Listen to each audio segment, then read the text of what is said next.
আসসালামু আলাইকুম রহমতুল্লাহি বারকাতুহু।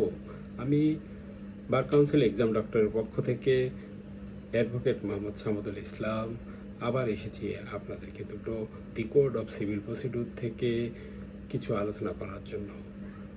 আমার বিশ্বাস বিগত লেকচারগুলো আপনারা যারা দেখেছেন তাদের অবশ্যই ভালো লেগেছে এবং এটি আসন্ন পরীক্ষাতে, লিখিত পরীক্ষাতে অবশ্যই কাজে দিবে। আর যারা দেখছেন না, মনে করছেন যে কি বক বক বক বক করে এগুলো, তাতে আমার কোনো ক্ষতি হচ্ছে না। আর যারা দেখছেন সেটা দেখার ফলে আমার যে খুব উপকার হচ্ছে কিংবা কোনো উপকারে আসতেছে তাও না, কিন্তু আমি চেষ্টা করছি যে আপনাদের কিছুটা উপকার হোক ইনশাল্লাহ। আজকে আমি আলোচনা করতে চাচ্ছি দেওয়ানি আদালতের এখতিয়ার নিয়ে, যে প্রশ্নটা খুবই ইম্পর্টেন্ট। দেওয়ানি আদালতের এখতিয়ারকে মূলত তিন ভাগে ভাগ করা হয়, যেটা হচ্ছে আর্থিক এখতিয়ার, আঞ্চলিক এখতিয়ার ও বিষয়বস্তুগত এখতিয়ার। আর্থিক এখতিয়ার, আঞ্চলিক এখতিয়ার ও বিষয়বস্তুগত এখতিয়ার লিখতে গেলে এই তিনটাই লিখতে হয়। তাহলে সাধারণত আমরা যে আর্থিক এখতিয়ারের রুল আছে সেখানে সেকশন 6 এবং সেকশন 15-তে বলা আছে। সেকশন 6 এবং সেকশন 15-তে বলা আছে, একে আদালতের আর্থিক সীমা অতিক্রম করে এমন মামলা আদালত গ্রহণ করতে পারে না। এবং 2তে বলা হচ্ছে যে 15-তে যেটা বলছে, সেকশন 15-তে প্রতিটি মামলা অবশ্যই বিচার করার জন্য উপযুক্ত সর্বনিম্ন স্তরের আদালতে দায়ের করতে হবে। তার মানে কি, সেকশন 6 এবং সেকশন 15 থেকে এটা পাওয়া গেল। এখন আসেন আর্থিক এখতিয়ার নিয়ে কথা হচ্ছে। আর্থিক এখতিয়ার যদি না জানা থাকে তাহলে আপনি মামলা দায়ের করবেন কোন আদালতে, এটা একটা বড় একটা সমস্যা। এখন আর্থিক এখতিয়ার আপনার সংশোধনী হয়েছে, যেটা আপনার দি সিভিল কোড অ্যামেন্ডমেন্ট অ্যাক্ট 2021 সালে সংশোধন হয়েছে।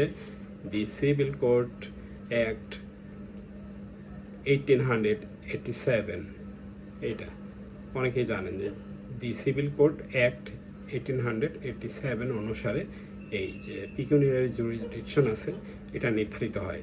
তো পিকুনিয়ারি জুরিসডিকশন নিয়ে আমি বলছি যে কোন আদালতে কতটুকু পিকুনিয়ারি জুরিসডিকশন আছে, এটা যদি না জানা থাকে তাহলে কেউ মনে করবে যে আমি সরাসরি মামলা হাইকোর্টে দায়ের করব, সরাসরি ডিস্ট্রিক্ট জাজে দায়ের করব, বড় বড় আদালতে যাব, আমার অনেক টাকা পয়সা আছে, আমি নিচের আদালতে কেন যাব, এরকম অনেকের ধারণা হতে পারে আসলে।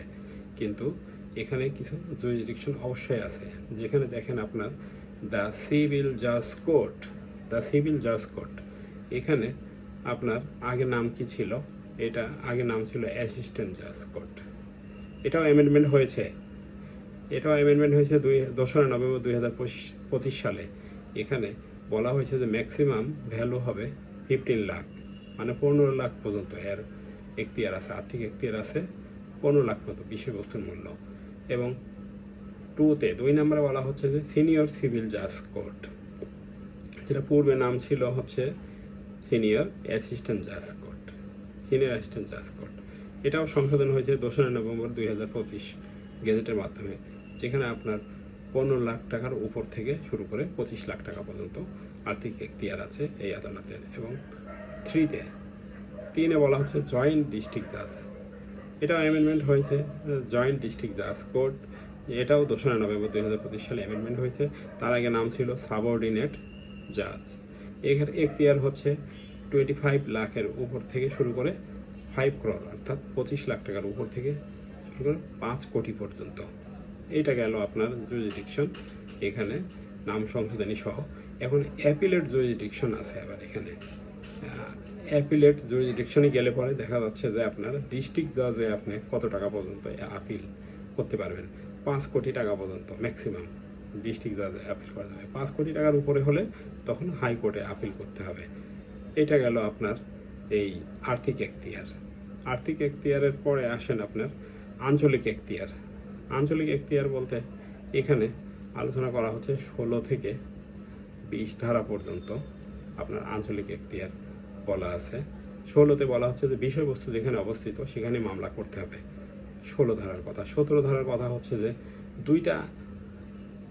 দুইটা এখতিয়ার সম্পন্ন আদালতের অধীনে যদি আপনার বিষয়বস্তু যদি থাকে, সেক্ষেত্রে কোথায় মামলা দায়ের করতে হবে? দুইটা আদালতের যে কোনো এক জায়গায় দায়ের করতে হবে। এবং 18তে বলা হচ্ছে যে বিষয়বস্তু কোন আদালতে অবস্থিত এটা খুবই অনিশ্চিত, এটা নির্ণয় করা যাচ্ছে না যে আসলে কোন আদালতের এগেনস্টে এখানে মামলা দায়ের করতে হবে। সেক্ষেত্রে আপনার দুইটা আদালতের যে কোনো এক জায়গায় দায়ের করলেই হবে মামলাটা। এখানে 17 এবং 19 ধারাতে বলা হচ্ছে যে ব্যক্তি বা অস্থাবর সম্পত্তি সম্পর্কিত ক্ষতিপূরণের মামলা। এখানে ব্যক্তি বা অস্থাবর সম্পত্তি সম্পর্কিত ক্ষতিপূরণের মামলা। ক্ষতিপূরণের মামলা কোথায় দায়ের করতে হবে? যেখানে দুই আদালতের যে কোনো একটাতে ক্ষতিপূরণের মামলা দায়ের করতে হবে। যেখানে ব্যক্তি ব্যবসা করে অথবা ব্যক্তিগত লাভের জন্য কাজ করে।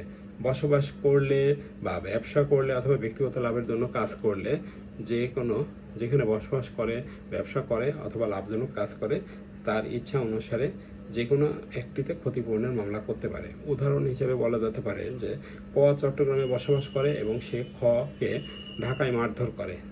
ক চট্টগ্রামে বসবাস করে কিন্তু এবং সে খকে কোথায় মারধর করে?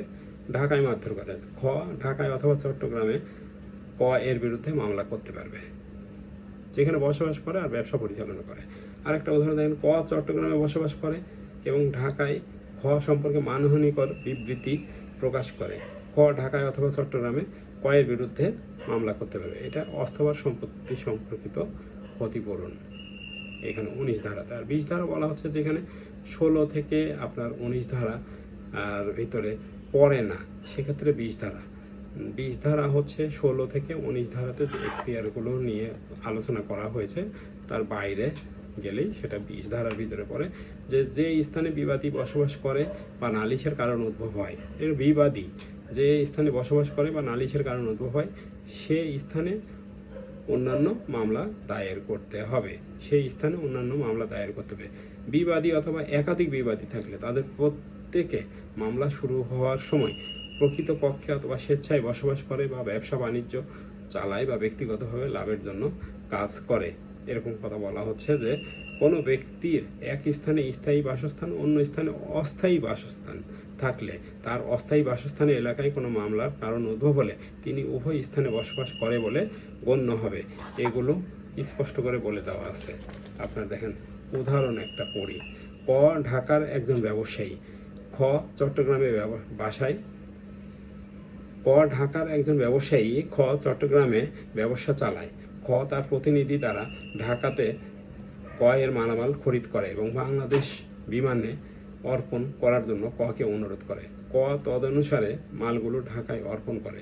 ক মালগুলোর মূল্যের জন্য ক্ষয়ের বিরুদ্ধে ঢাকায় যেখানে মামলার কারণ উদ্ভব হয়েছে অথবা চট্টগ্রামে যেখানে খ ব্যবসা চালায় সেখানে মামলা করতে পারে।